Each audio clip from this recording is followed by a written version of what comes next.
शासिता वयम् यद्राज्यसुखलोभेन हन्तुं स्वजनमुद्यतः। इसलिए राज्य के सुख के लोभ से हम लोग आदमियों का विनाश रूप महापाप करने के लिए जो प्रवृत्त हुए हैं, यह बड़ा आश्चर्य और खेदजनक घटना है।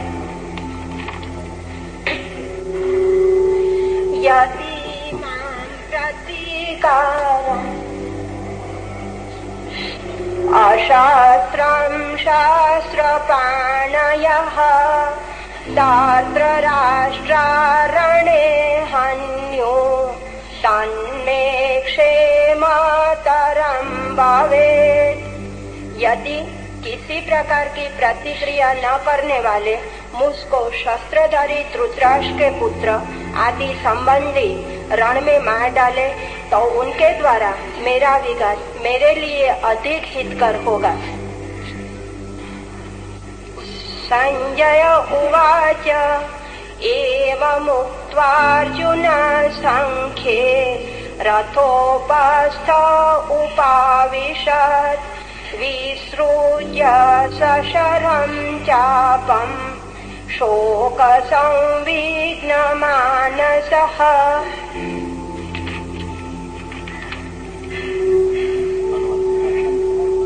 संजय ने कहा, योग कहकर शोक संतप्त अर्जुन रण में अपने सब शस्त्रों को रखकर रथ के ऊपर चुपचाप बैठ गया।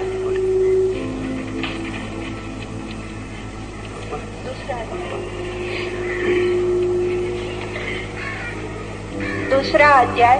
संजय उवाच तं तथा कृपयाविष्टम् अश्रुपूर्णकुलेक्षणम् विषीदन्तम् इदं वाक्यम् उवाच मधुसूदनः। संजय ने कहा, उस प्रकार दया आदि गुणों से युक्त जिसके नेत्र आंसुओं से भर गए हैं तथा विषाद कर रहे अर्जुन से भगवान ने निम्न निर्दिष्ट वचन कहे।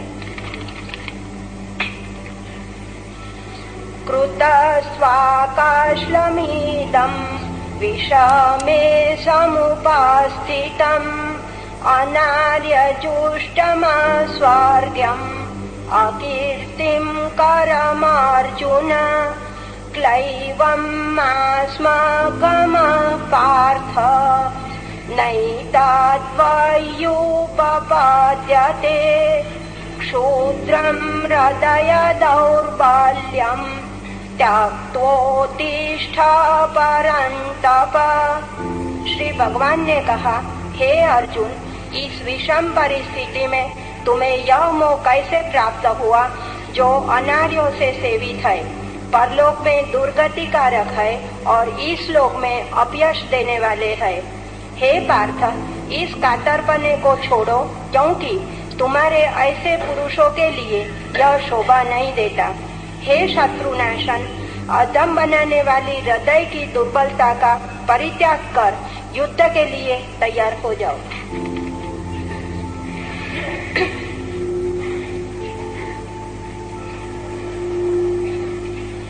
संजय ने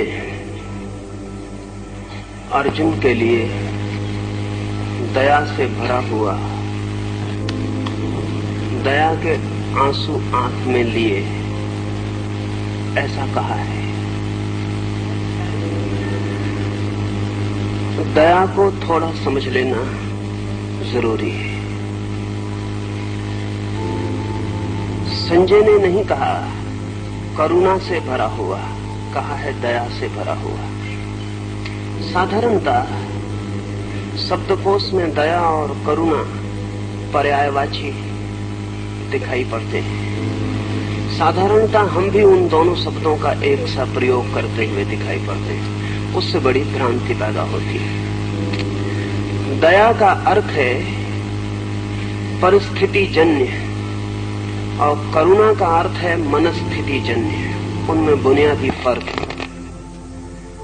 करुणा का अर्थ है जिसके हृदय में करुणा है, बाहर की परिस्थिति से उसका कोई संबंध नहीं। करुणावान व्यक्ति अकेले में बैठा हो तो भी उसके हृदय से करुणा बहती रहेगी। जैसे निर्जन में फूल खिला हो तो भी सुगंध उड़ती रहेगी। राह पर निकलने वालों से कोई संबंध नहीं है। राह से कोई निकलता है या नहीं निकलता है, फूल की सुगंध को इससे कुछ लेना देना नहीं है। नहीं कोई निकलता तो निर्जन पर भी फूल की सुगंध उड़ती है। कोई निकलता है तो उसे सुगंध मिल जाती है, ये दूसरी बात है। फूल उसके लिए सुगंधित नहीं होता है। करुणा व्यक्ति की अंतस चेतना का स्रोत है, वहां सुगंध की भांति करुणा उठती है। इसलिए बुद्ध को या महावीर को दयावान कहना गलत है, वे करुणावान है, महाकारुणिक है। अर्जुन को संजय कहता है दया से भरा हुआ।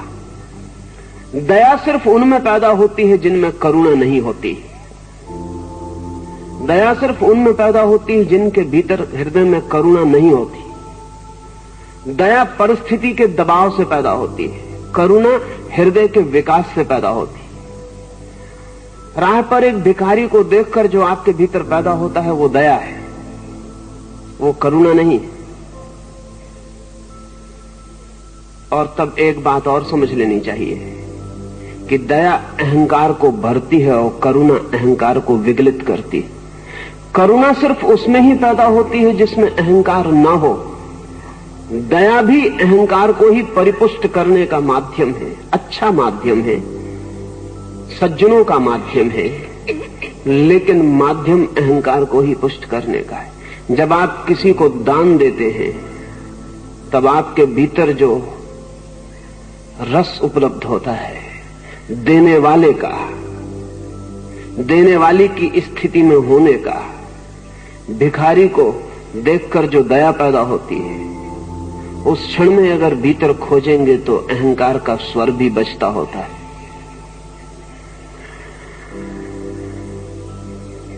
करुणावान चाहेगा पृथ्वी पर कोई भिखारी ना रहे, दयावान चाहेगा भिखारी रहे, अन्यथा दयावान को बड़ी कठिनाई होगी। दया पर खड़े हुए समाज भिखारी को नष्ट नहीं करते, पोषित करते हैं। करुणा पर कोई समाज खड़ा होगा तो भिखारी को बर्दाश्त नहीं कर सकेंगे, नहीं होना चाहिए। अर्जुन के मन में जो हुआ है वो दया है। करुणा होती तो क्रांति हो जाती। इसे इसलिए ठीक से समझ लेना जरूरी है कि कृष्ण जो उत्तर दे रहे हैं वो ध्यान में रखने योग्य है। तत्काल कृष्ण उससे जो कह रहे हैं वो सिर्फ उसके अहंकार की बात कह रहे हैं। वो उससे कह रहे हैं अनारियों के योग। वो दूसरा सूत्र बताता है कि कृष्ण ने पकड़ी है बात। अहंकार का स्वर बज रहा है उसमें। वो कह रहा है मुझे दया आती, ऐसा कृत्य मैं कैसे कर सकता हूं। कृत्य बुरा है ऐसा नहीं, ऐसा कृत्य मैं कैसे कर सकता हूं, इतना बुरा मैं कहां हूं। इससे तो उचित होगा कृष्ण से वो कहता है कि वे सब धृतराष्ट्र के पुत्र मुझे मार डालें, वो ठीक होगा, बजाय इसके कि इतने कुकृत्य को करने को मैं तत्पर हूं। अहंकार अपने स्वयं की बलि भी दे सकता है। अहंकार जो आखिरी कृत्य कर सकता है वो शहीदी है, वो मार्टर भी हो सकता है। और अक्सर अहंकार शहीद होता है, लेकिन शहीद होने से और मजबूत होता है। अर्जुन कह रहा है कि इससे तो बेहतर है कि मैं मर जाऊं। मैं अर्जुन ऐसी स्थिति में कुकृत्य नहीं कर सकूंगा। दया आती है मुझे। ये सब क्या करने को लोग इकट्ठे हुए, आश्चर्य होता है मुझे। उसकी बात से ऐसा लगता है कि इस युद्ध के बनने में वो बिल्कुल साथी सहयोगी नहीं है, उसने कोऑप्ट नहीं किया है। ये युद्ध जैसे आकस्मिक उसके सामने खड़ा हो गया है, उसे जैसे इसका कुछ पता ही नहीं। ये जो परिस्थिति बनी है इसमें वो जैसे पार्टिसिपेंट, भागीदार नहीं है। इस तरह दूर खड़े होकर बात कर रहा है कि दया आती मुझे, आंख में आंसू भर गए हैं उसके। नहीं, ऐसा मैं न कर सकूंगा। इससे तो बेहतर है कि मैं ही मर जाऊं, वही श्रेयस्कर है। इस स्वर को कृष्ण ने पकड़ा है। इसलिए मैंने कहा कि कृष्ण इस पृथ्वी पर पहले मनोवैज्ञानिक हैं, क्योंकि दूसरा सूत्र कृष्ण का सिर्फ अर्जुन के अहंकार को और बढ़ावा देने वाला सूत्र है। दूसरे सूत्र में कहते हैं कैसे अनारियों जैसी तू बात करता है। आर्य का अर्थ है श्रेष्ठ जन, अनार्य का अर्थ है निकृष्ट जन। आर्य का अर्थ है अहंकारी जन, अनार्य का अर्थ है दीनहीन। तू कैसी अनारियों जैसी बात करता है। अब सोचने जैसा है कि दया की बात अनारियों जैसी बात है। आंख में दया से भरे हुए आंसू अनारियों जैसी बात है। और कृष्ण कहते हैं इस पृथ्वी पर अपयश का कारण बनेगा और परलोक में भी अकल्याणकारी है दया। शायद ही कभी आपको ख्याल आया हो कि संजय कहता है दया से भया अर्जुन आंखों में आंसू लिए, और कृष्ण जो कहते हैं उसमें तालमेल नहीं दिखाई पड़ता, क्योंकि दया को हमने कभी ठीक से नहीं समझा कि दया भी अहंकार का भूषण है। दया भी अहंकार का कृत्य है, वो भी ईगो एक्ट है अच्छे आदमी का। क्रूरता बुरे आदमी का ईगो एक्ट है। ध्यान रहे अहंकार अच्छाइयों से भी अपने को भरता है, बुराइयों से भी अपने को भरता है। और अक्सर तो ऐसा होता है कि जब अच्छाइयों से अहंकार को भरने की सुविधा नहीं मिलती तभी वो बुराइयों से अपने को भरता है। इसलिए जिन्हें हम सज्जन कहते हैं और जिन्हें हम दुर्जन कहते हैं उनमें बहुत मौलिक भेद नहीं होता, ओरिजिनल भेद नहीं होता। सज्जन और दुर्जन एक ही अहंकार की धुरी पर खड़े होते हैं। फर्क इतना ही होता है कि दुर्जन अपने अहंकार को भरने के लिए दूसरों को चोट पहुंचा सकता है, सज्जन अपने अहंकार को भरने के लिए स्वयं को चोट पहुंचा सकता है। चोट पहुंचाने में फर्क नहीं होता।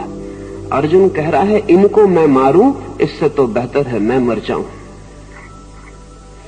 दुर्जन अगर हम मनोविज्ञान की भाषा में बोलें तो सैडिस्ट होता है, और सज्जन जब अहंकार को भरता है तो मैसोचिस्ट होता है।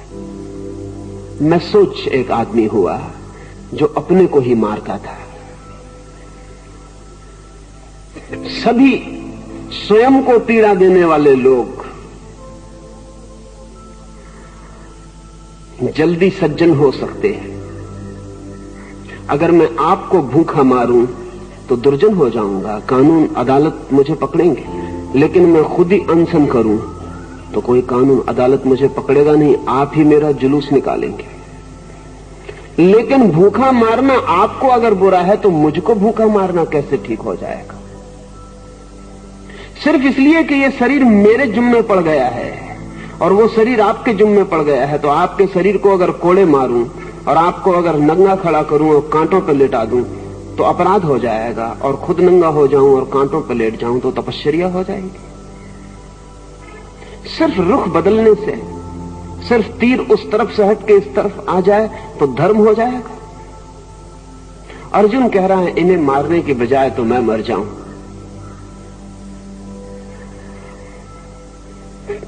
वो बात वही कह रहा है, मरने मारने की ही कह रहा है, उसमें कोई बहुत फर्क नहीं है। हाँ, तीर का रुख बदल रहा है। और ध्यान रहे दूसरे को मारने में कभी इतने अहंकार की तृप्ति नहीं होती जितना स्वयं को मारने में होती, क्योंकि दूसरा मरते वक्त भी मुंह पे थूक के मर सकता है, लेकिन खुद आदमी जब अपने को मारता है तो बिल्कुल निहत्ता बिना उत्तर के मरता है। दूसरे को मारना कभी पूरा नहीं होता, दूसरा मर के भी बच जाता है। उसकी आंखें कहती हैं कि मार डाला भला, लेकिन हार नहीं गया हो। लेकिन खुद को मारते वक्त तो कोई उपाय ही नहीं, हराने का मजा पूरा आ जाता है। अर्जुन दया की बात करता हो और कृष्ण उससे कहते हैं कि अर्जुन तेरे योग्य नहीं ऐसी बातें, अपयश फैलेगा। वो तो सिर्फ उसके अहंकार को फुसला रहे हैं, परसुएट कर रहे हैं। ये दूसरा सूत्र कृष्ण का बताता है कि पकड़ी है उन्होंने नस, वो ठीक जगह छू रहे हैं उसे, क्योंकि उसे ये समझाना कि दया ठीक नहीं व्यर्थ है, उसे ये भी समझाना कि दया और करुणा का फासला है अभी व्यर्थ है। अभी तो उसकी रग अहंकार है, अभी अहंकार सैडिज्म से मैसोचिज्म की तरफ जा रहा है। अभी वो दूसरे को दुख देने की जगह अपने को दुख देने के लिए तत्पर हो रहा है। इस स्थिति में वे दूसरे सूत्र में उससे कहते हैं कि तू क्या कह रहा है? आर्य होकर, सभ्य सुसंस्कृत होकर, कुलीन होकर कैसी अकुलीनों जैसी बात कर रहा है? भागने की बात कर रहा है युद्ध से। कातरता तेरे मन को पकड़ती है। वे चोट कर रहे हैं उसके अहंकार को। बहुत बार गीता को पढ़ने वाले लोग ऐसे बारीक और नाजुक जगहों पर बुनियादी भूल कर जाते हैं। क्या कृष्ण ये कह रहे हैं कि अहंकारी हो? नहीं, कृष्ण सिर्फ ये देख रहे हैं कि जो दया उठ रही है वो अगर अहंकार से उठ रही है तो अहंकार को फुलाने से तत्काल विदा हो जाएगी। इसलिए कहते हैं कातरपन की बातें कर रहा है, कायरता की बातें कर रहा है। सख्त सख्त शब्दों का वे उपयोग करेंगे। यहां अर्जुन से वे जो कह रहे हैं पूरे वक्त उसमें क्या प्रतिक्रिया पैदा होती है उसके लिए कह रहे हैं। मनोविश्लेषण शुरू होता है। कृष्ण अर्जुन को साइको एनालिसिस में ले जाते हैं। लेट गया अर्जुन कोच पर अब कृष्ण की। अब वे जो भी पूछ रहे हैं उसको जगा के पूरा देखना चाहेंगे कि वो है कहां, कितने गहरे पानी में। अब आगे से कृष्ण यहां साइको एनालिस्ट, मनोविश्लेषक है, और अर्जुन सिर्फ पेशेंट है, सिर्फ बीमार है। और उसे सब तरफ से उकसा के देखना और जगाना जरूरी। पहली चोट वे उसके अहंकार पर करते हैं। और स्वभावता मनुष्य की गहरी से गहरी और पहली बीमारी अहंकार है। और जहां अहंकार है वहां दया झूठी है, और जहां अहंकार है वहां अहिंसा झूठी है, और जहां अहंकार है वहां शांति झूठी है, और जहां अहंकार है वहां कल्याण और मंगल और लोकहित की बातें झूठी हैं। क्योंकि जहां अहंकार है वहां ये सारी की सारी चीजें सिर्फ अहंकार के आभूषण के अतिरिक्त और कुछ भी नहीं।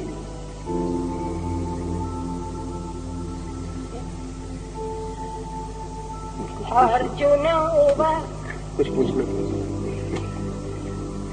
अर्जुन उवाच कथं भीष्ममहं संख्ये द्रोणं च मधुसूदन ईशोभिः प्रतियोत्स्यामि पूजाहारवरिसूदन।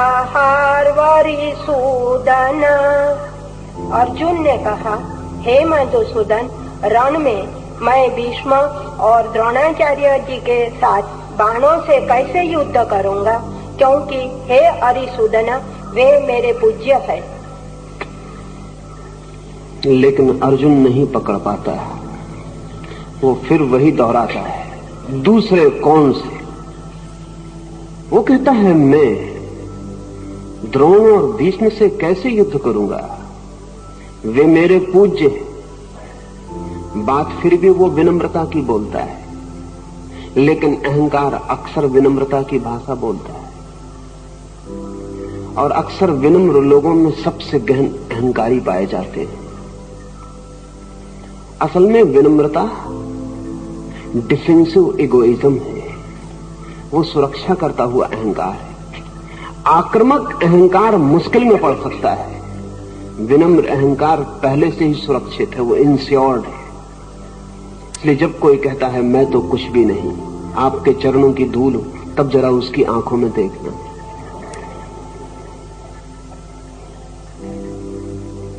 तब उसकी आंखें कुछ और ही कहती हुई मालूम पड़ेंगी। उसके शब्द कुछ और कहते मालूम पड़ेंगे। कृष्ण ने अर्जुन की रग पर हाथ रखा है, लेकिन अर्जुन नहीं समझ पा रहा। वो दूसरे कोने से फिर बात शुरू करता है। वो कहता है, द्रोण को जो मेरे गुरु हैं, भीष्म को जो मेरे परम आदरणीय पूज्य, उन पर मैं कैसे आक्रमण करूंगा। यहां ध्यान में रखने जैसी बात है, यहां भीष्म और द्रोण गौण हैं। अर्जुन कह रहा है मैं कैसे आक्रमण करूंगा। इतना बुरा मैं नहीं कि द्रोण पर और वाण खींचूं, कि भीष्म की और छाती छेदूं। नहीं, ये मुझसे ना हो सकेगा। यहां वो कह तो यही रहा है कि वे पूज्य हैं, ये मैं कैसे करूंगा। लेकिन गहरे में खोजें और देखें तो पता चलेगा वो ये कह रहा है कि ये मेरी जो इमेज, मेरी जो प्रतिमा है, मेरी ही आंखों में जो मैं हूं, उसके लिए ये असंभव है। इससे तो बेहतर है मधुसूदन कि मैं ही मर जाऊं। इससे तो अच्छा है प्रतिमा बचे, शरीर खो जाए, अहंकार बचे, मैं खो जाऊं। वो जो इमेज है मेरा, जो सेल्फ इमेज है, उसका हर आदमी का अपनी अपनी एक प्रतिमा है। जब आप किसी पर क्रोध कर लेते हैं और बाद में पछताते हैं तो और क्षमा मांगते हैं, तो इस भ्रांति में मत पड़ना कि आप क्षमा मांग रहे हैं और पछता रहे हैं। असल में आप अपने सेल्फ इमेज को वापस निर्मित कर रहे हैं। आप जब किसी पर क्रोध करते हैं तो आपने निरंतर अपने को अच्छा आदमी समझा है, वो प्रतिमा आप अपने ही हाथ से खंडित कर लेते। क्रोध के बाद पता चलता है कि वो अच्छा आदमी जो मैं अपने को अब तक समझा था, क्या मैं नहीं हूं? अहंकार कहता है नहीं, आदमी तो मैं अच्छा ही हूं। ये क्रोध जो हो गया, ये बीच में आ गई भूल चूक है। इन स्पाइट ऑफ मी, मेरे बावजूद हो गया है। ये कोई मैंने नहीं किया है, हो गया, परिस्थिति जन्य है। पछताते हैं, क्षमा मांग लेते हैं। अगर सच में ही क्रोध के लिए पछताए हैं तो दोबारा क्रोध फिर जीवन में नहीं आना चाहिए। नहीं, लेकिन कल फिर क्रोध आता है। नहीं, क्रोध से कोई अड़चन न थी, अड़चन हुई थी कोई और बात से। ये कभी सोचा ही नहीं था कि मैं और क्रोध कर सकता हूं। तो जब पछता लेते हैं तब आपका अच्छी प्रतिमा, आपका अहंकार फिर सिंहासन पर विराजमान हो जाता है। वो कहता है देखो, माफी मांग ली, क्षमा मांग ली, विनम्र आदमी हूं। समय ने, परिस्थिति ने, अवसर ने, मूड नहीं था, भूखा था, दफ्तर से नाराज लौटा था, असफल था, कुछ काम में गड़बड़ हो गई थी, परिस्थिति जन्य था, मेरे भीतर से नहीं आया था क्रोध। मैंने तो क्षमा मांग ली। जैसे होश आया, जैसे मैं लौटा, मैंने क्षमा मांग ली। आप अपनी प्रतिमा को फिर सजा संवार के, फिर गहने आभूषण पहना के सिंहासन पर विराजमान कर दिए। क्रोध के पहले भी ये प्रतिमा सिंहासन पर बैठी थी, क्रोध में नीचे लुढ़क गई थी, फिर बिठा दिया। अब आप फिर पूर्ववत पुरानी जगह आ गए। कल फिर क्रोध करेंगे, पूर्ववत अपनी जगह आ गए। क्रोध के पहले भी यहीं थे, क्रोध के बाद भी यहीं आ गए। जो पश्चाताप है वो इस प्रतिमा की पुनर्स्थापना है। लेकिन ऐसा लगता है क्षमा मांगता आदमी बड़ा विनम्र है। सब दिखावे सच नहीं है, सच बहुत गहरे हैं और अक्सर उल्टे हैं। वो आदमी आपसे क्षमा नहीं मांग रहा है, वो आदमी अपने ही सामने निंदित हो गया है, उस निंदा को झाड़ रहा है, पहुंच रहा है, बुहार रहा है। वो फिर साफ सुथरा स्नान करके फिर खड़ा हो रहा है। ये जो अर्जुन कह रहा है पूज्य हैं उस तरफ, उन्हें मैं कैसे मारूं? एम्फेसिस यहां उनके पूज्य होने पर नहीं है। एम्फेसिस यहां अर्जुन के मैं पर है कि मैं कैसे मारूं। नहीं नहीं, ये अपने मैं की प्रतिमा खंडित करने से कि लोकांतर में लोग कहें कि अपने ही गुरु पर आक्रमण किया, कि अपने ही पूज्यों को मारा, इससे तो बेहतर है मधुसूदन कि मैं ही मर जाऊं। लेकिन लोग कहें कि मर गया अर्जुन, लेकिन पूज्यों पर हाथ ना उठाया, मर गया, मिट गया, लेकिन गुरु पर हाथ ना उठाया। उसके मैं को पकड़ लेने की जरूरत है। अभी उसकी पकड़ में नहीं है, किसी की पकड़ में नहीं होता। जिसका मैं अपनी ही पकड़ में आ जाए वो मैं के बाहर हो जाता है। हम अपने मैं को बचा बचा के जीते हैं। वो दूसरी बातें करता जाएगा, वो सब्स्टिट्यूट खोजता चला जाएगा, कभी कहेगा यह, कभी कहेगा वह, सिर्फ उस बिंदु को छोड़ता जाएगा जो है। कृष्ण ने छूना चाहा था, वो उस बात को छोड़ गया है। वो ये नहीं अनारी आरी की बात वो नहीं उठाता, कातरता की बात वो नहीं उठाता, लोक में यश परलोक में भटकाव उसकी बात वो नहीं उठाता, वो दूसरी बात उठाता है। जैसे उसने कृष्ण को सुना ही नहीं, उसके वचन कह रहे हैं कि बीच में जो कृष्ण ने बोला है अर्जुन ने नहीं सुना। सभी बातें जो बोली जाती हैं हम सुनते नहीं, हम वही सुन लेते हैं जो हम सुनना चाहते हैं। सभी जो दिखाई पड़ता है वो हम देखते नहीं, हम वही देख लेते हैं जो हम देखना चाहते हैं। सभी जो हम पढ़ते हैं वो पढ़ा नहीं जाता, हम वही पढ़ लेते हैं जो हम पढ़ना चाहते हैं। हमारा देखना, सुनना, पढ़ना सब सिलेक्टिव है, उसमें चुनाव है। हम पूरे वक्त वो छांट रहे हैं जो हम नहीं देखना चाहते। एक नया मनोविज्ञान है गेस्टाल्ट। ये जो अर्जुन ने उत्तर दिया वापस, ये गेस्टाल्ट का अद्भुत प्रमाण है। गेस्टाल्ट मनोवैज्ञानिक कहते हैं आकाश में बादल घिरे हों तो हर आदमी उनमें अलग अलग चीजें देखता है। डरा हुआ आदमी भूत प्रेत देख लेता है, धार्मिक आदमी भगवान की प्रतिमा देख लेता है, फिल्मी दिमाग का आदमी अभिनेता अभिनेत्रियां देख लेता है। वो एक ही बादल आकाश में अपना अपना देखना हो जाता है। प्रत्येक आदमी अपनी ही निर्मित दुनिया में जीता है और हम अपनी दुनिया में, इसलिए इस पृथ्वी पर एक दुनिया की भ्रांति में मत रहना आप। इस दुनिया में जितने आदमी हैं कम से कम उतनी दुनियाएं हैं। अगर 3.5 अरब आदमी हैं आज पृथ्वी पर, तो पृथ्वी पर 3.5 अरब दुनियाएं हैं। और एक आदमी भी पूरी जिंदगी एक दुनिया में रहता हो ऐसा मत सोच लेना, उसकी दुनिया भी रोज बदलती चली जाती है। पर्ल बक ने किताब अपनी आत्मकथा के लिखी तो नाम दिया है माई सेवरल वर्ल्ड्स, मेरे अनेक संसार। अब एक आदमी के अनेक संसार कैसे होंगे, रोज बदल रहा है।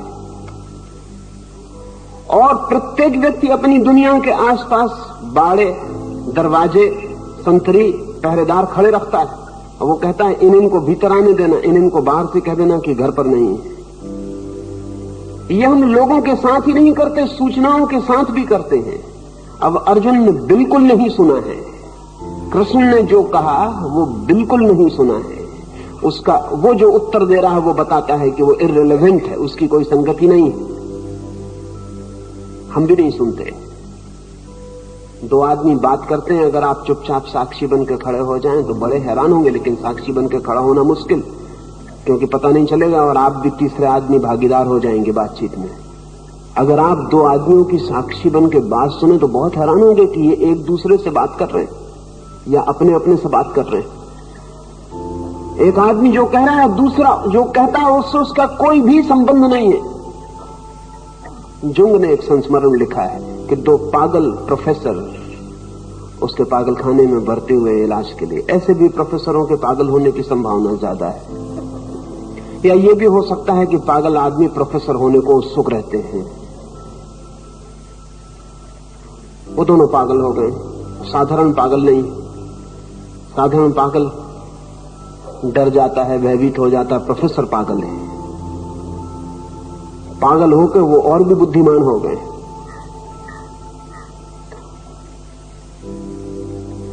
जब तक जागे रहते हैं घनघोर चर्चा चलती रहती है।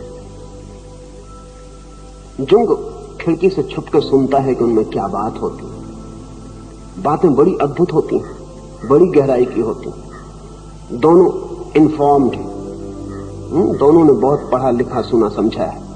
कम उनकी जानकारी नहीं, शायद वही उनके पागलपन का कारण है। जानकारी ज्यादा हो और ज्ञान कम हो तो भी आदमी पागल हो सकता है।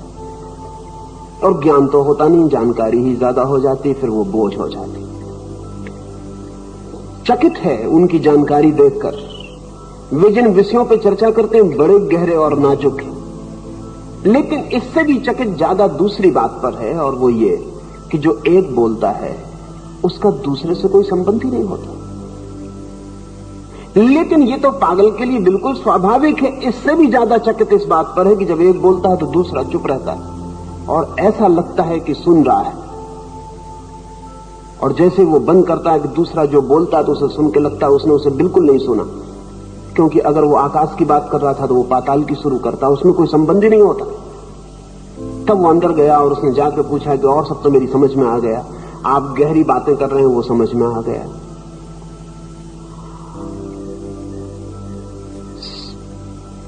समझ में ये नहीं आ रहा है कि जब एक बोलता है तो दूसरा चुप क्यों हो जाता है। तो वो दोनों हंसने लगे। उन्होंने कहा कि क्या तुम हमें पागल समझते हो? इस दुनिया में पागल भर अपने को कभी पागल नहीं समझते, और जो आदमी अपने को पागल समझता हो समझना चाहिए वो पागल होने के ऊपर उठने लगा। क्या तुम मुझे पागल समझते हो? क्या तुम हमें पागल समझते हो? उन दोनों ने कहा। नहीं, जुगने का ऐसी भूल मैं कैसे कर सकता हूं, पागल बिल्कुल आपको नहीं समझता हूं। पर यही मैं पूछ रहा हूं कि जब एक बोलता है दूसरा चुप क्यों रह जाता? तो उन्होंने कहा क्या तुम समझते हो कि हमें कन्वर्सेशन का नियम भी मालूम नहीं, बातचीत करने की व्यवस्था भी मालूम नहीं? हमें मालूम है कि जब एक बोले तो दूसरे को चुप रहना चाहिए। तो जुगने का जब तुम्हें इतना मालूम है तो मैं ये और पूछना चाहता हूं कि जो एक बोलता है उससे दूसरे के बोलने का कभी कोई संबंध ही नहीं होता। दोनों फिर हंसने लगे। उन्होंने कहा खैर हम तो पागल समझे जाते हैं, लेकिन इस जमीन पर जहां भी लोग बोलते हैं तो उनकी बातों में कोई संबंध होता है। जो घबरा के वापस लौट आया, उसने अपने संस्मरण में लिखा है कि उस दिन से मैं भी सोचता हूं जब किसी से बात करता हूं संबंध है।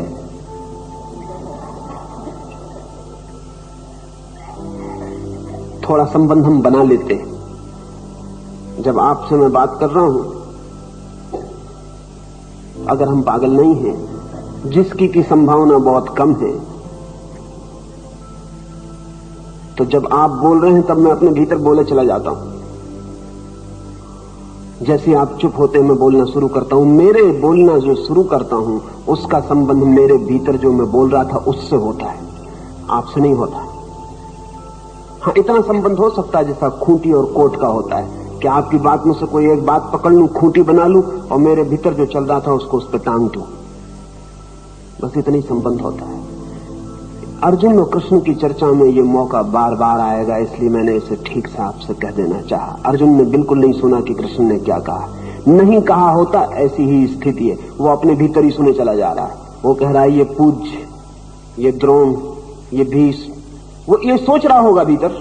इधर कृष्ण क्या बोल रहे हैं, वो बोल रहे हैं, वो परिधि के बाहर हो रहा है। उसके भीतर जो चल रहा है वो ये चल रहा है। वो कृष्ण से कहता है कि मधुसूदन, ये पूज्य, ये प्रिय, इन्हें मैं मार सकता हूं, मैं अर्जुन? इसे ध्यान रखना। उसने कृष्ण की बात नहीं सुनी। आचार्य श्री, आपने बताया कि प्रोफेसर पागल होते हैं, तो आप पहले दर्शन शास्त्र के प्राध्यापक थे, अब आप आचार्य बन गए हैं, तो हमको आप उपलब्ध हुए, ये हमारा सौभाग्य है। आपने अभी एक बात बताई ईगो के बारे में, तो एक प्रश्न ये होता है कि ईगो के बिना तो प्रोजेक्शन होता ही नहीं। और साइकोलॉजिस्ट जो है, आप तो आत्मसंश्लेषक है, मगर साइकोलॉजिस्ट तो ये कहते हैं कि ईगो फुलफिलमेंट के बिना व्यक्तित्व पूर्णतया उसका विकास नहीं होता। आप अहम शून्यता की बात करते हैं, तो क्या ईगो को एनहाइलेट करने का आप सूचन दे रहे हैं? एक तो मैंने कहा कि प्रोफेसर के पागल होने की संभावना ज्यादा होती है, पागल हो ही जाता है ऐसा नहीं कहा। और दूसरा ये भी नहीं कहा है कि सभी पागल प्रोफेसर होते हैं, ऐसा भी नहीं कहा है। संभावना ज्यादा होती है।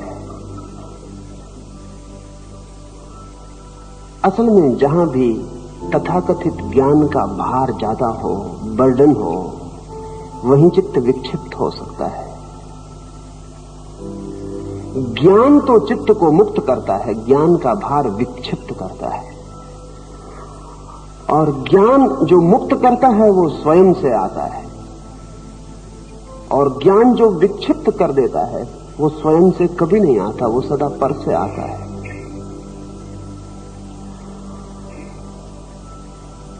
दूसरी बात पूछी है कि मनोवैज्ञानिक तो अहंकार को विकसित करने की बात करते हैं, मैं तो अहंकार को शून्य करने की बात करता हूं। मनोवैज्ञानिक निश्चित ही अहंकार को विकसित करने की बात करेंगे, सभी मनोवैज्ञानिक नहीं। बुद्ध नहीं करेंगे, कृष्ण नहीं करेंगे, महावीर नहीं करेंगे। फ्रायड करेगा, एरिक्सन करेगा, उसका कारण है क्योंकि फ्रायड या एरिक्सन के लिए अहंकार से ऊपर कोई और सत्य नहीं है, तो जो आखिरी सत्य है उसको विकसित किया जाना चाहिए। महावीर, बुद्ध या कृष्ण के लिए अहंकार आखिरी सत्य नहीं है, केवल बीच की सीढ़ी है। निरअहंकार आखिरी सत्य है, अहंकार नहीं, ब्रह्म आखिरी सत्य है। अहंकार सिर्फ सीढ़ी है, इसलिए बुद्ध या महावीर या कृष्ण कहेंगे अहंकार को विकसित भी करो और विसर्जित भी करो। सीढ़ी पर चढ़ो भी और सीढ़ी को छोड़ो भी, आओ भी उस पर, जाओ भी उस पर से, उठो भी उस तक, पार भी हो जाओ। चूंकि मन के पार भी सत्ता है, इसलिए मन का जो आखिरी सत्य है अहंकार, वो पार की सत्ता के लिए छोड़ने का पहला कदम होगा। अगर मैं अपने घर से आपके घर में आना चाहूं तो मेरे घर की आखिरी दीवार छोड़ना ही आपके घर में प्रवेश का पहला कदम होगा। मन की आखिरी सीमा अहंकार है, अहंकार से ऊपर मन नहीं जा सकता। क्योंकि पश्चिम का मनोविज्ञान मन को आखिरी सत्य समझ रहा है, इसलिए अहंकार के विकास की बात उचित है। उचित कह रहा हूं, सत्य नहीं। सीमा के भीतर बिल्कुल ठीक है बात, लेकिन जिस दिन पश्चिम के अहंकार को, पश्चिम के मनोशास्त्र को एहसास होगा, और एहसास होना शुरू हो गया है, जुंग के साथ दीवार टूटनी शुरू हो गई और अनुभव होने लगा है कि अहंकार के पार भी कुछ है। लेकिन अभी भी अहंकार के पार का जो अनुभव हो रहा है पश्चिम के मनोविज्ञान को, वो अहंकार के नीचे हो रहा है, बिलो ईगो, बियॉन्ड ईगो नहीं हो रहा। अहंकार के पार भी कुछ है, मतलब अचेतन, चेतन से भी नीचे, अति चेतन नहीं, सुपर कॉन्शियस नहीं, चेतन के भी आगे नहीं। लेकिन ये बड़ी शुभ घड़ी है, अहंकार के पार तो कम से कम कुछ है, नीचे ही सही। और अगर नीचे है तो ऊपर होने की बाधा कम हो जाती। और अगर हम अहंकार के पार नीचे भी कुछ स्वीकार करते हैं तो आज नहीं कल ऊपर भी स्वीकार करने की सुविधा बनती। मनोविज्ञान तो कहेगा अहंकार को ठीक से इंटीग्रेटेड, क्रिस्टलाइज्ड, अहंकार को ठीक शुद्ध, साफ, संश्लिष्ट हो जाना चाहिए। यही इंडिविजुएशन है, यही व्यक्तित्व है। कृष्ण नहीं कहेंगे, कृष्ण कहेंगे उसके आगे एक कदम और है। संश्लिष्ट, एकाग्र हुए अहंकार को किसी दिन समर्पित हो जाना चाहिए, सरेंडर्ड हो जाना चाहिए। वो आखिरी कदम है अहंकार की तरफ से, लेकिन ब्रह्म की तरफ वो पहला कदम है। निश्चित ही बूंद अपने को खो दे सागर में तो सागर हो सकती है, और अहंकार अपने को खो दे सागर में तो ब्रह्म हो सकता है। लेकिन खोने के पहले होना तो चाहिए, बूंद भी होनी तो चाहिए। अगर बूंद ही ना हो, भाप हो, तो सागर में खोना मुश्किल है। तो अगर कोई भाप की बूंद उड़ रही हो तो उससे हम पहले कहेंगे बूंद बन जाओ, फिर बूंद बन जाने पे कहेंगे कि जाओ सागर में कूद जाओ। क्योंकि भाप सीधी सागर में नहीं कूद सकती, कितने उपाय करे, आकाश की तरफ उड़ेगी, सागर में कूद नहीं सकती, बूंद कूद सकती है। तो पश्चिम का मनोविज्ञान बूंद बनाने तक है, कृष्ण का मनोविज्ञान सागर बनाने तक है। लेकिन पश्चिम के मनोविज्ञान से गुजरना पड़ेगा। जो अभी भाप है उनको फ्रायड और जुंग के पास से गुजरना पड़ेगा, तभी वो कृष्ण के पास पहुंच सकते हैं। लेकिन बहुत से भाप के कण सीधा ही कृष्ण तक पहुंचना चाहते हैं, वो मुश्किल में पड़ जाते हैं। बीच में फ्रायड है ही, उससे बचा नहीं जा सकता। अंत वो नहीं है, लेकिन प्रारंभ वो जरूर है। कृष्ण का मनोविज्ञान चरम मनोविज्ञान है, द सुप्रीम। जहां से मन समाप्त होता है वहां है वो लास्ट बैरियर पर है। और फ्रायड और एडलर मन की पहली सीमा की चर्चा कर रहे हैं। ये अगर ख्याल में रहे तो कठिनाई नहीं होगी। मैं भी कहूंगा अहंकार को संश्लिष्ट करें ताकि एक दिन समर्पित कर सकें, क्योंकि समर्पित वही कर सकेगा जो संश्लिष्ट है, जिसके अपने ही अहंकार के 25 खंड हैं, जो सीजोफ्रेनिक है, जिसके भीतर एक मैं भी नहीं है, कई मैं है। वो समर्पण करने कैसे जाएगा? एक मैं को समर्पण करेगा, दूसरा कहेगा रहने दो, वापस आ जाओ। हम अभी ऐसे ही हैं। मनोविज्ञान की समस्त खोजें कहती हैं हम पॉलीसाइकिक हैं। हमारे भीतर एक मैं भी नहीं है, बहुत मैं है, अनेक मैं है। रात एक मैं कहता है कि सुबह 5 बजे उठेंगे, कसम खा लेता है। सुबह 5 बजे दूसरा मैं कहता है सर्दी बहुत, छोड़ो कहां की बातों में पड़े हो, फिर कल देखेंगे, करवट लेकर सो जाता है। सुबह 7 बजे तीसरा मैं कहता है कि बड़ी भूल की, शाम को तय किया था 5 बजे रात बदले क्यों, बड़ा पश्चाताप करता है। आप एक ही आदमी 5 बजे तय किए थे, तो सुबह किस आदमी ने आपसे कहा कि सो जाओ? आपके भीतर ही कोई बोल रहा है, बाहर कोई नहीं बोल रहा।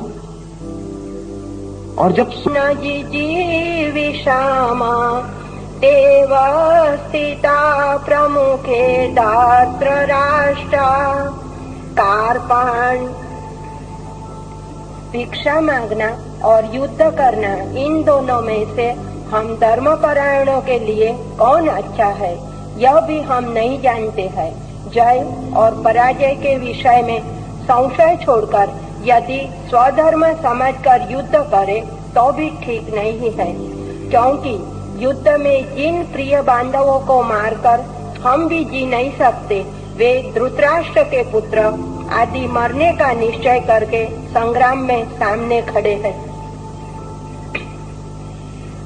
कार्पाण्य दोषो बहता स्वभावः पृच्छामि त्वां धर्म समुड्डचेतः यच्छेहस्यान्निश्चितं ब्रूहि तन्मे शिष्यस्तेऽहं शाधिमां त्वां प्रपन्नम्।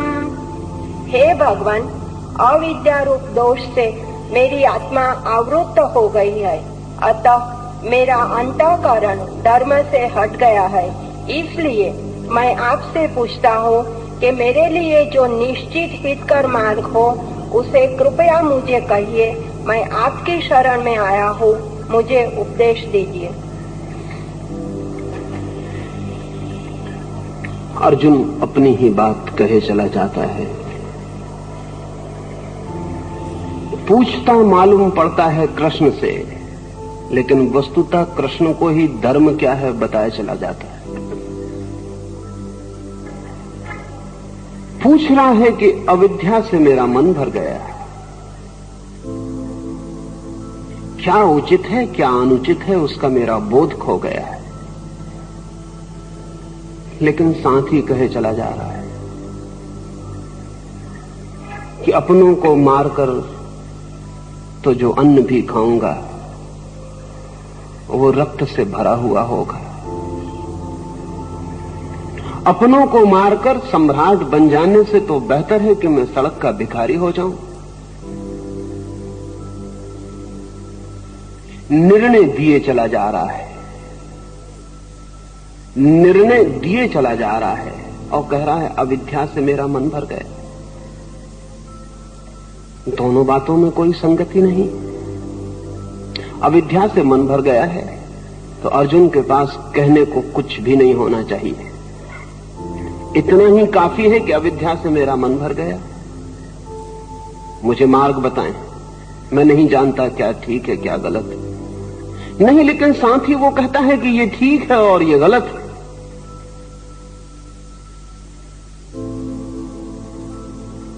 चित्त हमारा कितना ही कहे कि अविद्या से भर गया, अहंकार मानने को राजी नहीं होता। अहंकार कहता है मैं और अविद्या से भर गया, मुझे पता है कि धर्म क्या है और अधर्म क्या है। दूसरी बात यह भी देख लेने जैसी है कि अहंकार जहां भी होता है वहां सदा अतियों का चुनाव करता है। Extreme is the choice. एक अति से ठीक दूसरी अति को चुनता है। अहंकार कभी मध्य में खड़ा नहीं होता, खड़ा नहीं हो सकता, क्योंकि ठीक मध्य में अहंकार की मृत्यु है। तो वो कहता है सम्राट होने से तो भिखारी होना बेहतर है। दो आखिरी पोलरिटी चुनता है। वो कहता है सम्राट होने से तो भिखारी होना बेहतर है। अर्जुन या तो सम्राट हो सकता है या भिखारी हो सकता है, बीच में कहीं नहीं हो सकता।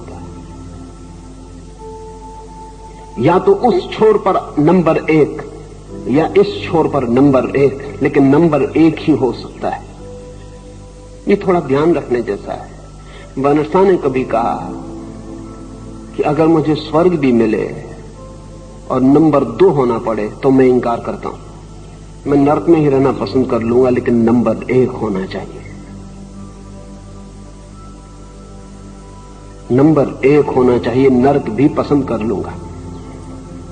नंबर 2 भी अगर हो जाता हूं तो स्वर्ग मुझे नहीं चाहिए। क्या मजा होगा उस स्वर्ग में जिसमें नंबर 2 हो गए। नर्क में भी मजा हो सकता है अगर नंबर 1, और इसलिए नंबर 1 होने वाले लोग अगर सब नर्क में इकट्ठे हो जाते हो तो बहुत हैरानी नहीं है। दिल्ली से नरक का रास्ता एकदम करीब है। दिल्ली से गए कि नरक में गए, वहां बीच में गैप भी नहीं। वो जो नंबर 1 होने के लिए पीड़ित है, अगर उससे सम्राट होना छूटता हो तो वो तत्काल जो दूसरा विकल्प है वो भिखारी होने का। ये विकल्प देखना जरूरी है, क्योंकि ये विकल्प सिर्फ अहंकार ही चुनता है। ये विकल्प एक्सट्रीम अति का विकल्प सदा अहंकार ही चुनता है, क्योंकि अहंकार को इससे मतलब नहीं है कि सम्राट बनो कि भिखारी बनो, मतलब इससे है कि नंबर 1। अर्जुन कह रहा है कि इससे तो बेहतर है कि मैं भिखारी ही सड़क पर भीख मांग लूं।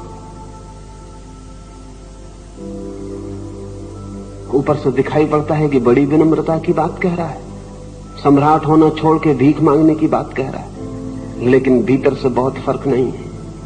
भीतर बात वही है, भीतर बात वही है। अति पर होने की बात अहंकार की इच्छा है, आखिरी पोल पर ध्रुव पर खड़े होने की इच्छा अहंकार की इच्छा है। या तो इस कोने या उस कोने, मध्य उसके लिए नहीं है। बुद्ध के मनोविज्ञान का नाम मध्य मार्ग है, द मिडिल वे। और जब बुद्ध से कोई ने पूछा कि आप अपने मार्ग को मध्यम निकाय, बीच का मार्ग क्यों कहते हैं, तो बुद्ध ने कहा जो 2 अतियों के बिल्कुल बीच में खड़ा हो जाए वही केवल अहंकार से मुक्त हो सकता है, अन्यथा मुक्त नहीं हो सकता है। एक छोटी सी घटना बुद्ध के जीवन के साथ जुड़ी है। एक गांव में बुद्ध आए हैं, सम्राट दीक्षित होने आ गया और उस सम्राट ने कहा कि मुझे भी दीक्षा दे दें। बुद्ध के भिक्षुओं ने बुद्ध के कान में कहा सावधानी से देना इसे आप, क्योंकि हमने जो इसके संबंध में सुना है वो बिल्कुल विपरीत है। ये आदमी कभी रथ से नीचे नंगे पैर भी नहीं चला है। ये आदमी अपने महल में जो भी संभव है सारे भोग के साधनों में डूबा पड़ा है। ये अपनी सीढ़ियां भी चढ़ता है तो सीढ़ियों के किनारे रेलिंग की जगह नंगी स्त्रियों को खड़ा रखता, उनके कंधों पर हाथ रख के चलता है। जरा इससे सावधान रहना, शराब और स्त्री के अतिरिक्त इसकी जिंदगी में कभी कुछ नहीं आया है, और ये आज अचानक भिक्षु होने और त्यागी बनने, तपस्या का व्रत लेने आया है। यह आदमी बीच में धोखा न दे जाए। बुद्ध ने कहा जहां तक मैं आदमियों को जानता हूं यह आदमी धोखा न देगा। इसने एक अति से ऊब गया, अब दूसरी अति पर जा रहा है। एक एक्सट्रीम से ऊब गया, अब दूसरी एक्सट्रीम पर जा रहा है। पर उन्होंने कहा हमें संदेह होता है, क्योंकि ये कल तक बिल्कुल और था। बुद्ध ने कहा मुझे संदेह नहीं होता। इस तरह के लोग अक्सर ही अतियों में चुनाव करते हैं। भय मत करो, उन्होंने कहा, हम नहीं लगता है कि भीख मांग सकेगा, सड़क पर नंगे पैर चल सकेगा, धूप छांव सह सकेगा, हमें नहीं दिखाई पड़ता। बुद्ध ने कहा, ये तुमसे ज्यादा सह सकेगा। हंसे वो सब। उन्होंने कहा कि इस मामले में कम से कम बुद्ध निश्चित ही गलत हो जाने वाले। लेकिन नहीं, बुद्ध गलत नहीं हुए। दूसरे ही दिन से देखा गया कि भिक्षु अगर रास्ते पे चलते तो रास्ते के नीचे चलता वो सम्राट जहां कांटे होते, और भिक्षु अगर वृक्ष की छाया में बैठते तो वो सम्राट धूप में खड़ा रहता, और भिक्षु अगर एक बार भोजन करते तो वो सम्राट 2 दिन में एक बार भोजन करता। 6 महीने में वो सूख के काला पड़ गया। अति सुंदर उसकी काया थी, भूख से हड्डियां उसकी बाहर निकल आई, पैरों में घाव बन गए। बुद्ध ने अपने भिक्षुओं से पूछा कि कहो, तुम कहते थे कि यह आदमी भरोसे का नहीं, और मैंने तुमसे कहा था कि यह आदमी बहुत भरोसे का है, यह आदमी तुमसे आगे तपश्चर्या कर लेगा। पर वो भिक्षु कहने लगे, हम हैरान हैं कि आप कैसे पहचाने। बुद्ध ने कहा, अहंकार सदा एक अति से दूसरी अति चुन लेता है, बीच में नहीं रुक सकता। ये सम्राटों में सम्राट था, ये भिक्षुओं में भिक्षु, ये सम्राटों में नंबर 1 सम्राट था। इसने सारी सुंदर स्त्रियां राज्य की इकट्ठी कर रखी थी, इसने सारे हीरे जवाहरात अपने महल के रास्तों पर जड़ रखे थे। अब ये भिक्षुओं में साधारण भिक्षु नहीं, ये भिक्षुओं में असाधारण भिक्षु है। तुम चलते हो सीधे रास्ते पर, ये चलता है तिरछे रास्ते पर। तुम कांटे बचा के चलते हो, ये कांटे देख के चलता है कि कहां कहां है। तुम छाया में बैठते हो, ये धूप में खड़ा होता है। ये नंबर 1 रहेगा, ये कहीं भी रहे, ये नंबर 1 होना नहीं छोड़ सकता, ये तुम्हें मात करके रहेगा। इसने सम्राटों को मात किया, तुम भिखारियों को कैसे मात नहीं करेगा। अहंकार अति चुनता है। अर्जुन कह रहा है कि छोड़ दें सब साम्राज्य, कुछ अर्थ नहीं, भिक्षा मांग लेंगे। मांग सकता है, बिल्कुल मांग सकता है। अहंकार की वहां भी तृप्ति हो सकती है, मध्य में नहीं रुक सकता है, अति से अति पर जा सकता है। अति से अति पर जाने में कोई रूपांतरण, कोई ट्रांसफॉर्मेशन नहीं है। फिर बुद्ध एक दिन उस सम्राट के पास गए, सांझ को। रुग्ण बीमार वो राह के किनारे पड़ा था। बुद्ध ने उससे कहा, मैं एक बात पूछने आया हूं। मैंने सुना है कि तुम जब सम्राट थे तो वीणा बजाने में बहुत कुशल थे। मैं तुमसे पूछने आया हूं कि वीणा के तार अगर बहुत कसे हों तो संगीत पैदा होता है। उसने कहा, कैसे पैदा होगा, तार टूट जाते। और बुद्ध ने कहा, बहुत ढीले हो तार तब संगीत पैदा होता। उस सम्राट ने कहा कि नहीं, बहुत ढीले हो तो टंकार ही पैदा नहीं होती, संगीत कैसे पैदा होगा। तो बुद्ध ने कहा, मैं जाऊं, एक बात और तुमसे कह जाऊं कि जो वीणा के तारों का नियम है, न बहुत ढीले न बहुत कसे, अर्थात न कसे न ढीले, बीच में कहीं, जहां न तो कहा जा सके कि तार कसे हैं, न कहा जा सके कि तार ढीले हैं, ठीक मध्य में जब तार होते हैं तभी संगीत पैदा होता है। जीवन की वीणा का भी नियम यही है। काश अर्जुन बीच की बात करता तो कृष्ण कहते, जाओ, बात समाप्त हो गई, कोई अर्थ न रहा। लेकिन वो बीच की बात नहीं कर रहा, वो एक अति से दूसरे अति की बात कर रहा है। दूसरे अति पर अहंकार फिर अपने को भर लेता है।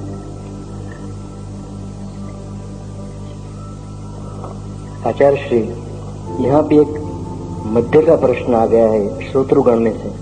पूछते हैं कि कोर्ट में सबसे पहले गीता पर क्यों हाथ रखवाते हैं? कोर्ट में रामायण उपनिषद रखते नहीं क्यों? क्या गीता में श्रद्धा है या सिर्फ अंधश्रद्धा?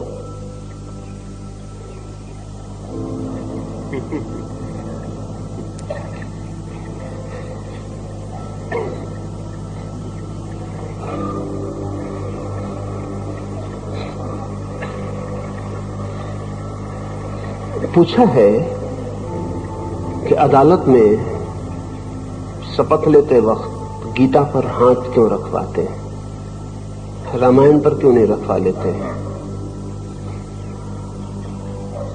उपनिषद पर क्यों नहीं रखवा लेते? बड़ा कारण है। पता नहीं अदालत को पता है या नहीं, लेकिन कारण बड़ा है। राम कितने ही बड़े हों, लेकिन इस मुल्क के चित्त में वे पूर्ण अवतार की तरह नहीं है, अंश है उनका अवतार।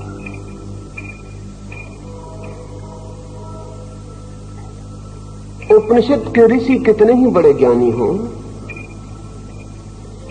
लेकिन अवतार नहीं है।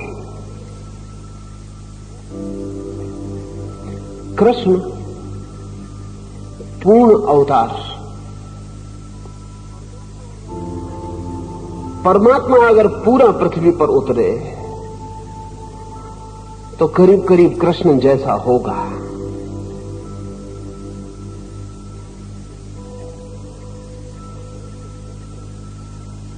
इसलिए कृष्ण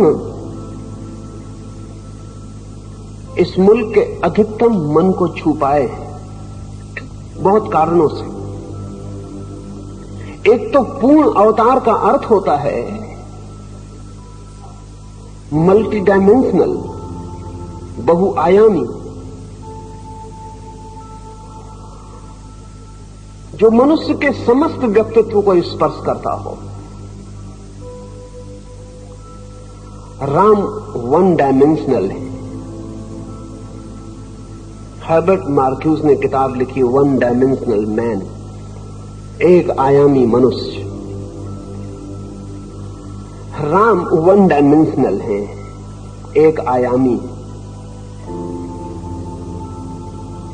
एक सुरे है, एक ही स्वर है उनमें। स्वभावता एक ही स्वर का आदमी सिर्फ उस एक सुरे आदमियों के लिए प्रीतिकर हो सकता है, सबके लिए प्रीतिकर नहीं हो सकता। महावीर और बुद्ध सभी एक सुरे हैं, एक ही स्वर है उनका। इसलिए समस्त मनुष्यों के लिए महावीर और बुद्ध प्रीतिकर नहीं हो सकते। हाँ, मनुष्यों का एक वर्ग होगा जो बुद्ध के लिए दीवाना हो जाए, जो महावीर के लिए पागल हो जाए, लेकिन एक वर्ग ही होगा, सभी मनुष्य नहीं हो सकते। लेकिन कृष्ण मल्टी डायमेंशनल है। ऐसा आदमी जमीन पर खोजना कठिन है जो कृष्ण में प्रेम करने योग्य तत्व न पाले। चोर भी कृष्ण को प्रेम कर सकता है, नाचने वाला भी प्रेम कर सकता है, साधु भी प्रेम कर सकता है, असाधु भी प्रेम कर सकता है, युद्ध के क्षेत्र में लड़ने वाला भी प्रेम कर सकता है, गोपियों के साथ नृत्य करने वाला भी प्रेम कर सकता है। तो कृष्ण एक ऑर्केस्ट्रा है, बहुत वाद्य सब बज रहे हैं, जिससे जो वाद्य पसंद हो वो अपने वाद्य को तो प्रेम कर ही सकता है। और इसलिए पूरे कृष्ण को प्रेम करने वाले आदमी पैदा नहीं हो सके। जिनने भी प्रेम किया उन्होंने कृष्ण में चुनाव किया। सूरदास तो बाल कृष्ण को प्रेम करते हैं, गोपियों से वो बहुत डरते हैं, इसलिए बाल कृष्ण को प्रेम करते हैं, क्योंकि बाल कृष्ण उन्हें जमते हैं कि बिल्कुल ठीक है कि बालक है तो चलेगा। जवान कृष्ण से सूरदास को डर लगता है, क्योंकि जवान सूरदास से सूरदास को डर लगा है। तो अपना चुनाव है उनका, वो अपना चुनाव कर लेंगे। अब अगर केशवदास को कृष्ण को प्रेम करना तो बाल कृष्ण की वो फिक्र छोड़ देंगे। वो तो जवान कृष्ण के जो चांद की छाया में नाच रहा है, जिसके कोई नीति नियम नहीं, जिसकी कोई मर्यादा नहीं, जो अमर्याद है, जिस पे कोई बंधन नहीं पकड़ते, जो एकदम अराजक है। तो केशवदास तो उस युवा कृष्ण को चुन लेंगे, बाल कृष्ण की फिक्र छोड़ देंगे। अब तक कृष्ण को पूरा प्रेम करने वाला आदमी नहीं हुआ, क्योंकि पूरे कृष्ण को प्रेम करना तभी संभव है जब वो आदमी भी मल्टी डायमेंशनल हो। हम आमतौर से एक आयामी होते हैं, एक हमारा ट्रैक होता है व्यक्तित्व का, एक रेल की पटरी होती है, उस पटरी पे हम चलते हैं। मगर कृष्ण में हमें अपनी पटरी के योग मिल जाएगा। इसलिए कृष्ण इस मुल्क के हर तरह के आदमी के लिए प्रीतिकर है। बुरे से बुरे आदमी के लिए प्रीतिकर हो सकते हैं। ध्यान रहे, अदालत में अच्छे आदमियों को तो कभी कभी जाना पड़ता है, यानी जब बुरे आदमी उनको ले जाते हैं तब जाना पड़ता है। अदालत आमतौर से बुरे आदमियों की जगह है। बुरा आदमी अगर राम को प्रेम करता होता तो अदालत में आता ही नहीं। जो अदालत में आ गया है, राम की कसम खिलाना नासमझी है उसको। कृष्ण की कसम खिलाई जा सकती है। अदालत में आके भी आदमी कृष्ण को प्रेम करता हुआ हो सकता है। बुरे आदमी को भी कृष्ण खुले हैं, यानी बुरे आदमी के लिए भी उनके मकान का एक दरवाजा है जो खुला है। राम वगैरह के मंदिर में इकहरे दरवाजे हैं, कृष्ण के मंदिर में बहुत दरवाजे। वहां शराबी भी जाए तो उसके लिए भी एक दरवाजा है। असल में कृष्ण से बड़ी छाती का आदमी खोजना बहुत मुश्किल।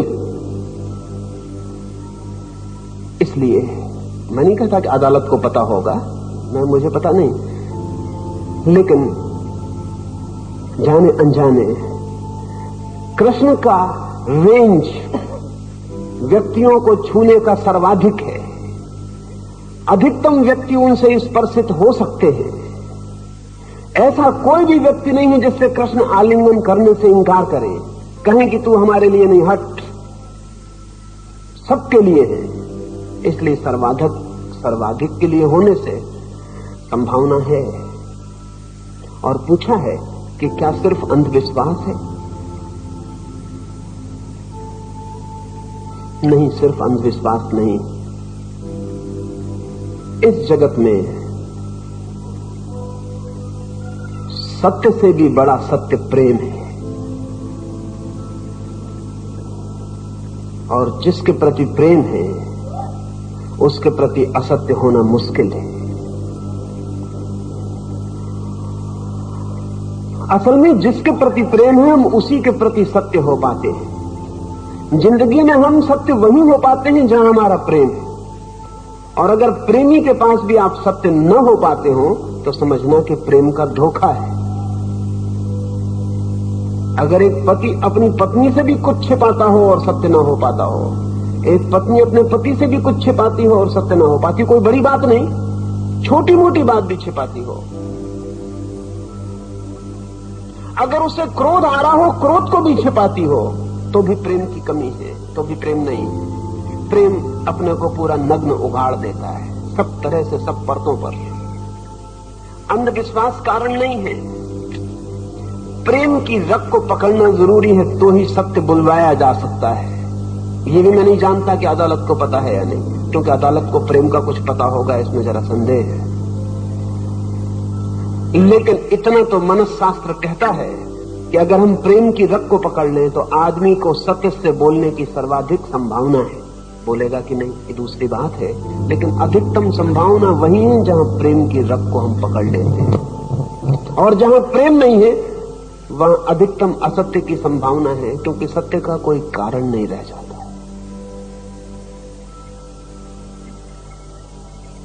नहि प्रपश्यामि ममापनुद्यात्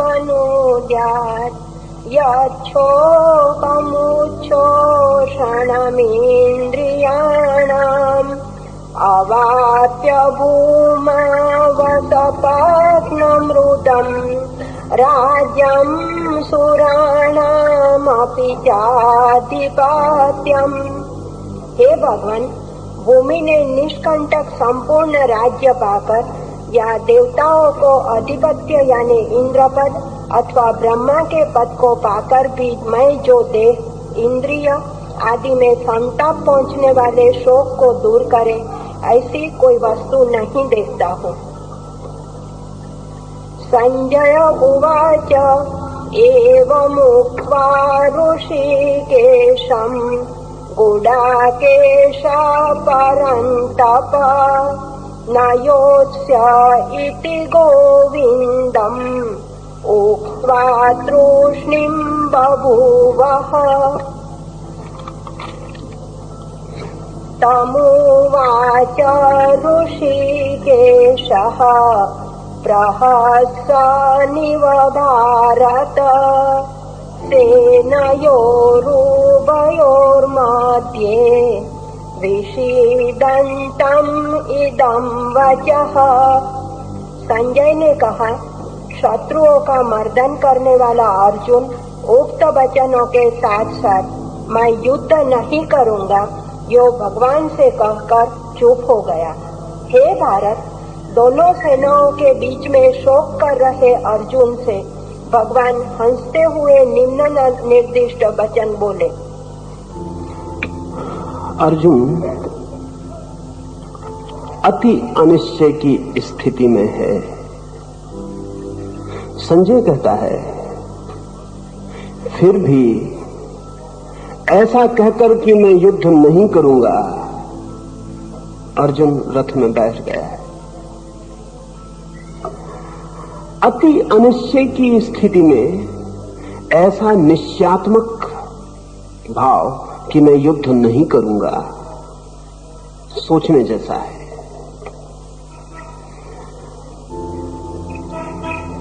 इतना डिसिसिव वक्तव्य है, इतना निर्णयात्मक वक्तव्य कि मैं युद्ध नहीं करूंगा, और इतनी अनिश्चय की स्थिति की क्या ठीक है क्या गलत है। इतनी अनिश्चय की स्थिति की मन अविद्या से भरा है मेरा। मुझे प्रकाशित करो, लेकिन मुझे प्रकाशित करो ये कहता हुआ भी वो निर्णय तो अपना ही ले लेता है। वो कहता है मैं युद्ध नहीं करूंगा। इसे जरा भीतर प्रवेश करना जरूरी होगा। अक्सर जब आप बहुत निश्चय की बात बोलते हैं तब आपके भीतर अनिश्चय गहरा होता है। एक आदमी कहता है कि मैं दृढ़ निश्चय करता हूं।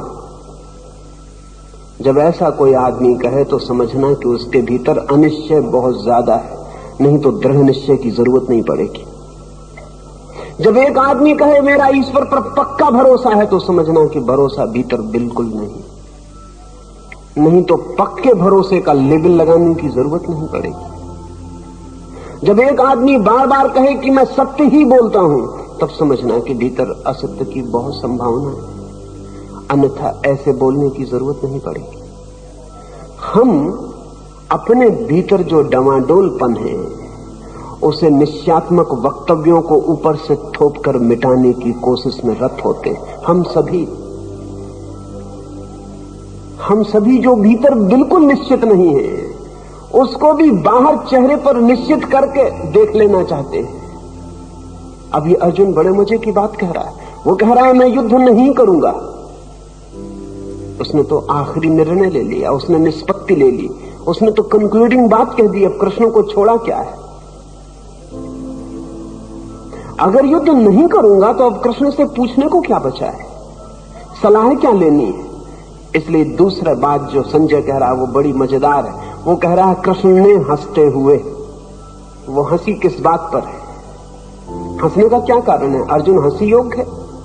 इतनी दुख और पीड़ा में पड़ा हुआ, इतने संकट में, इतनी क्राइसिस में, और कृष्ण हंसते, लेकिन अब तक नहीं हंसे थे।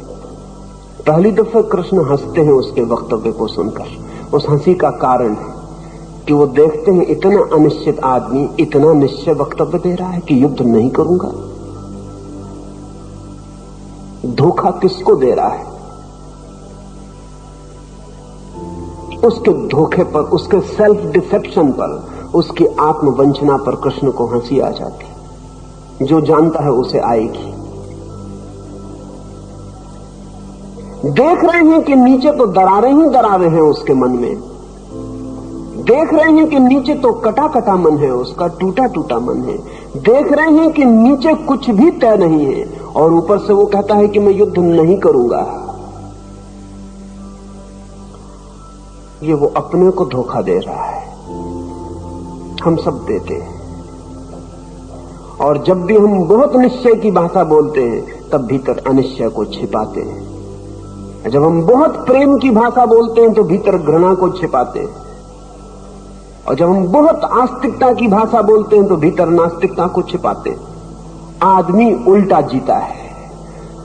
ऊपर जो दिखाई पड़ता है ठीक उससे उल्टा भीतर होता है। इसलिए कृष्ण की हंसी बिल्कुल मौजूद, ठीक वक्त पर है, असामयिक नहीं है। लगेगी असामयिक, अच्छा नहीं लगता। ये बड़ी कठोर बात मालूम पड़ती है कि कृष्ण हंसे। इतनी दुख, इतने संकट में पड़ा हुआ अर्जुन उस पर हंसे, लेकिन हंसी का कारण है, देख रहे हैं उसको कि कैसा दोहरा काम अर्जुन कर रहा है।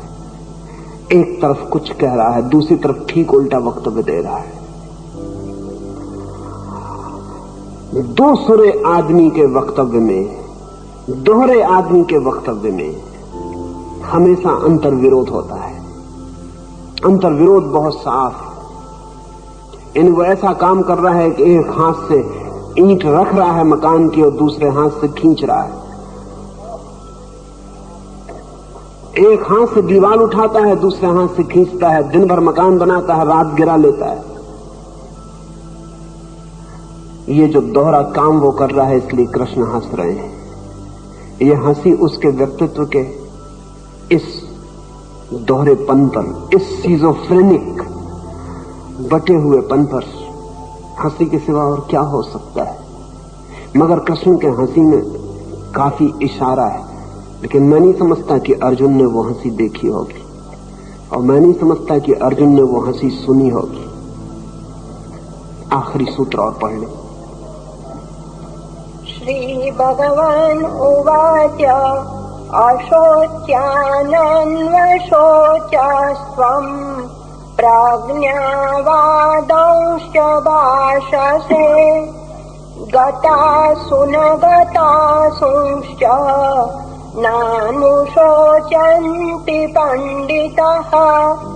भगवान ने कहा, जिनके लिए शोक करना उचित नहीं है उनके लिए तुम शोक करते हो और शास्त्रों में प्रदर्शित वादों का भी प्रतिपादन करते हो। इसलिए परस्पर विरुद्ध मार्ग का अवलंबन करने वाले तुम पंडित नहीं हो किंतु मूर्ख हो, क्योंकि पंडित लोग मृत या जीवित प्राणियों के विषय में शोक नहीं करते। हंसकर जो कृष्ण ने कहा है वो और भी कठोर है। वो अर्जुन को कहते हैं कि तुम शास्त्र की भाषा बोल रहे हो, लेकिन पंडित नहीं हो, मूढ़ हो, मूर्ख हो। क्योंकि शास्त्र की भाषा बोलते हुए भी तुम जो निष्पत्तियां निकाल रहे हो वो तुम्हारी अपनी है। शास्त्र की भाषा बोल रहा है, क्या क्या अधर्म हो जाएगा, क्या क्या अशुभ हो जाएगा, क्या क्या बुरा हो जाएगा। पूरे शास्त्र की भाषा अर्जुन बोल रहा है, लेकिन शास्त्र की भाषा पर अपने को थोप रहा है। जो निष्कर्ष लेना चाहता है वो उसके भीतर लिया हुआ है। शास्त्र से केवल गवाही और समर्थन खोज रहा है। मूर्ख और पंडित में एक ही फर्क है, मूर्ख भी शास्त्र की भाषा बोल सकता है, अक्सर बोलता है, अक्सर बोलता है, कुशलता से बोल सकता है, क्योंकि मूर्ख होने और शास्त्र की भाषा बोलने में कोई विरोध नहीं है। लेकिन मूर्ख शास्त्र से वही अर्थ निकाल लेता है जो निकालना चाहता है। शास्त्र से मूर्ख को कोई प्रयोजन नहीं, प्रयोजन अपने से है। शास्त्र को भी वो अपने साथ खड़ा कर लेता है गवाही की तरह। सिमोन वेल ने कहीं एक वाक्य लिखा है कि कुछ लोग हैं जो सत्य को भी अपने पक्ष में खड़ा करना चाहते हैं, और कुछ लोग हैं जो सत्य के पक्ष में स्वयं खड़े होना चाहते हैं। बस दो ही तरह के लोग हैं। कुछ लोग हैं जो धर्म को अपनी पीठ के पीछे खड़ा करना चाहते हैं, शास्त्र को अपने पीछे खड़ा करना चाहते हैं, और कुछ लोग हैं जो धर्म के साथ खड़े होने का साहस रखते हैं। लेकिन धर्म के साथ खड़ा होना बड़ा क्रांतिकारी कदम है, क्योंकि धर्म मिटा डालेगा, आपको तो बचने नहीं देगा। लेकिन धर्म को अपने पक्ष में खड़ा कर लेना बहुत कन्फर्मिस्ट, बहुत सरल, बड़ा रूढ़िग्रस्त कदम है, क्योंकि उससे आप अपने को बचाने के लिए सुविधा और सिक्योरिटी खोजते हैं। अर्जुन पंडित की भाषा बोल रहा है, पंडित जैसी बातें बोल रहा है, लेकिन अर्जुन को ज्ञान से, प्रज्ञा से कोई लेना देना नहीं है। अपने पक्ष में सारे शास्त्रों को खड़ा करना चाहता है, और जो व्यक्ति शास्त्र को अपने पक्ष में खड़ा कर लेना चाहता है, स्वभावतः अपने को शास्त्र के ऊपर रख लेता है, और अपने को शास्त्र के ऊपर रख लेने से ज्यादा खतरनाक और कुछ भी नहीं हो सकता, क्योंकि उसने ये तो मान ही लिया कि वो ठीक है। उसमें गलती होने की तो उसे अब कोई संभावना न रही। उसने अपने ठीक होने का तो अंतिम निर्णय ले लिया। अब वो शास्त्रों में भी अपने को खोज लेता है। ईसाई फकीर एक बात कहा करते हैं कि शैतान भी शास्त्र से हवाले दे देता है, अक्सर देता है। कोई कठिनाई नहीं है शास्त्र से हवाले दे देने में, आसान है बात। अर्जुन भी वैसे ही शास्त्र के हवाले दे रहा है, और बड़े मजे की बात यह है किस आदमी के सामने शास्त्र के हवाले दे रहा है। जब शास्त्र मूर्तिमंत सामने खड़ा हो तब शास्त्र के हवाले सिर्फ नासमझ दे सकता है। किस आदमी के सामने ज्ञान की बातें बोल रहा है? जब ज्ञान सामने खड़ा हो तब ज्ञान की उधार बातें सिर्फ नासमझ बोल सकता है। कृष्ण का हंसना उचित है, और कृष्ण का यह कहना भी उचित है कि अर्जुन तू पंडित की भाषा बोलता है, लेकिन निपट गंवारी का काम कर रहा है। किसके सामने? सुना है मैंने कि बोधि धर्म के पास एक आदमी गया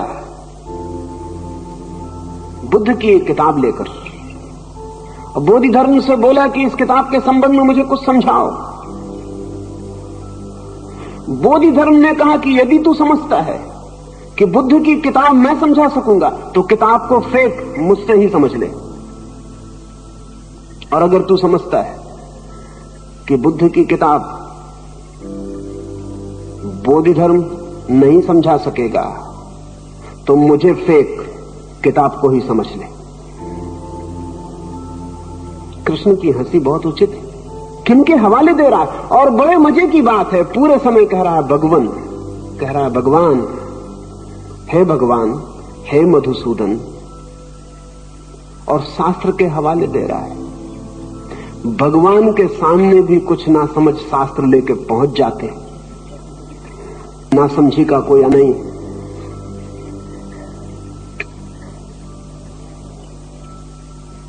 अगर कभी भगवान भी उन्हें मिल जाए तो उसके सामने भी वो गीता के उद्धरण देंगे कि गीता में ऐसा लिखा है,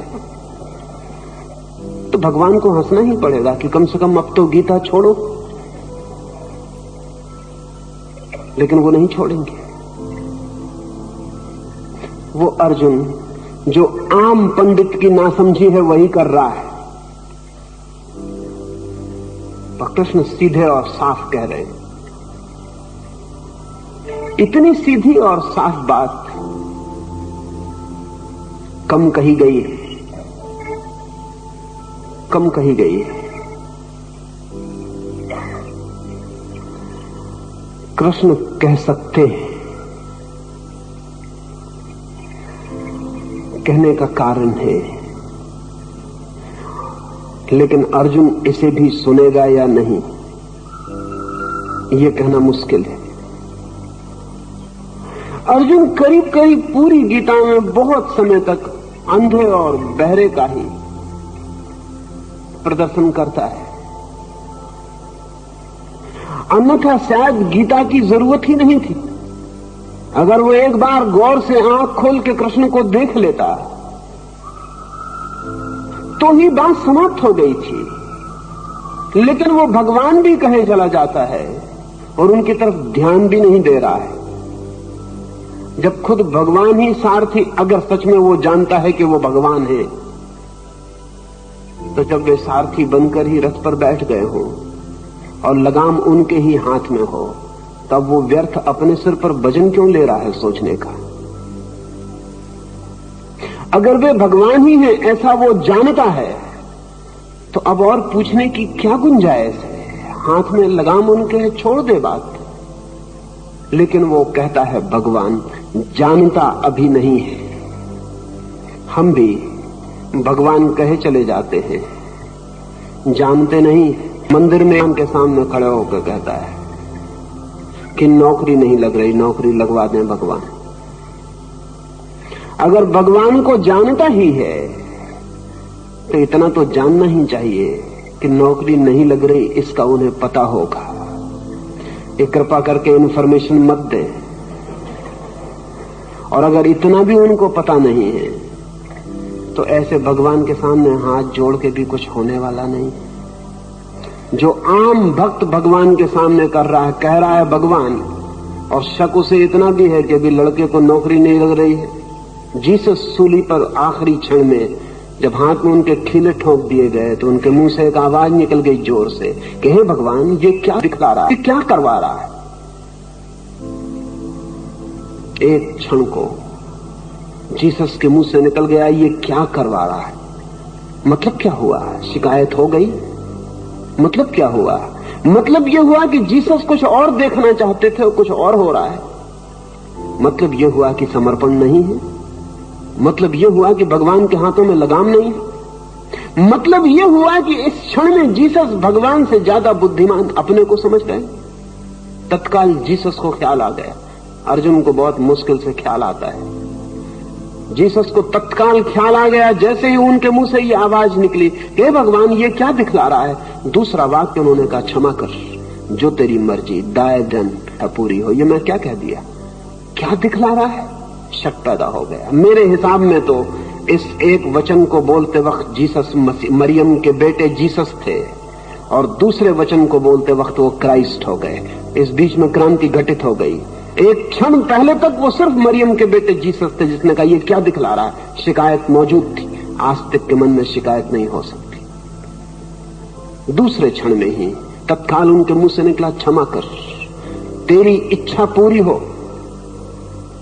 जो तू कर रहा है वही ठीक है, उससे अन्यथा ठीक होने का कोई सवाल ही नहीं है। बस वो क्राइस्ट हो गए। दूसरे ही क्षण वो मरियम के साधारण बेटे न रहे, वो परमात्मा के पुत्र हो गए। जा रहा है भगवान, लेकिन वो संबोधन है। वैसे ही जैसे सभी संबोधन झूठे होते हैं, औपचारिक होते हैं। अभी भगवान उसे दिखाई नहीं पड़ रहा है। दिखाई तो उसे यही पड़ रहा है कि अपना सखा है कृष्ण, आ गया है साथ, सारथी का काम कर रहा है, साथ है, इसलिए पूछ लेते हैं। बाकी भगवान की जो अनुभूति है वो अगर उसे हो जाए तो पूछने को क्या बचता है। उसे कहना चाहिए कि लगाम तुम्हारे हाथ में है, जो मर्जी, दाय विल बी डन, अपनी इच्छा पूरी करो। इसलिए उसके भगवान का संबोधन अभी सार्थक नहीं है, क्योंकि वो संबोधनों के बाद भी निर्णय खुद ले रहा है। वो कह रहा है मैं युद्ध नहीं करूंगा, कह रहा है भगवान, कह रहा है मैं युद्ध नहीं करूंगा। इस पर कृष्ण हंसे और कहें कि तू बड़ी विरोधी बातें बोल रहा है, तो उचित ही है शेष संध्या बात करें।